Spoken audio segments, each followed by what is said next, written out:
All right, so let's go ahead and give this a try. We have a composition of two functions, and we want to evaluate them at a certain point. Okay, so we'll be finding a value for these. And let's start with f of g of 3.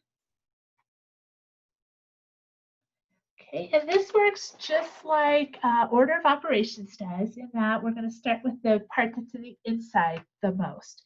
So that's the g of 3. So I have f, and then I'm going to replace g of 3 with 3 squared. So I'll put a 3 squared here. So that means that is f of 9. And now I'm going to plug 9 in for x here. So I get 3 times 9 minus 5. So that's 27 minus 5, which is 22. All right, and then let's do the opposite, g of f of 3.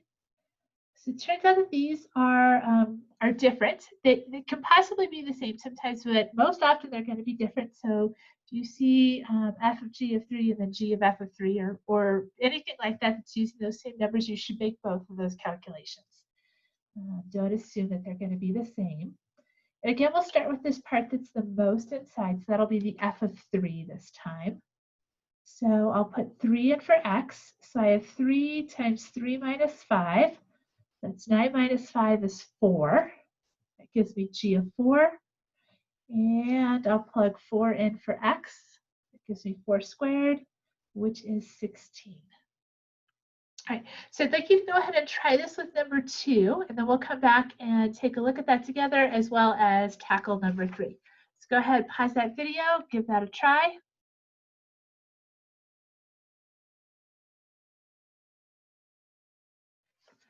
All right, so hopefully you gave that a try so that you gain some confidence that you're understanding what's going on. And then let's do number 2. So I have f of g of 12. So the insidemost part here is this g of 12. So I have f of, and I'll replace g of 12 with the square root of 12 minus 8. Okay, so 12 minus 8 is 4. The square root of 4 here is going to be 2. So I have f of 2, and I'll plug 2 into f of x. So I have negative 4 times 2 plus 2. So it'll be negative 8 plus 2. That gives me a negative 6. And then the other one we're going to compute here is f of 5. So you can actually compute this with the same function. You can do a composition of the same function over and over if you wish. So f of 5. We're going to start with this f of 5 that's inside first. So I get f of negative 4 times 5 plus 2. So that's going to be negative 20 plus 2, which gives me a negative 18. And then I'll plug negative 18 in for x, back into f again. So I get negative 4 times negative 18 plus 2, and that gives me 74 as a total. All right, so hopefully those worked out well for you. And if not, hopefully seeing it demonstrated again kind of helped correct any issues that you might have had there.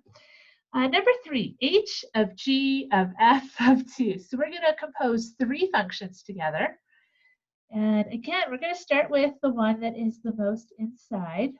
So in this case, that'll be that f of 2 here. So I have h of g, and then f of 2. So I'll put 2 in for x. So I have negative 2 times 2 plus 1. So this will be negative 4 plus 1, which is negative 3. So I have h of g of negative 3. And then g of negative 3, I'm going to substitute in here into the square root. So remember to put that negative 3 in parentheses because you're squaring the whole negative 3. So it'll be negative 3 times the negative 3, which will give us a positive 9.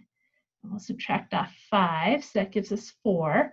And then the square root of 4 is 2, so this gives me h of 2.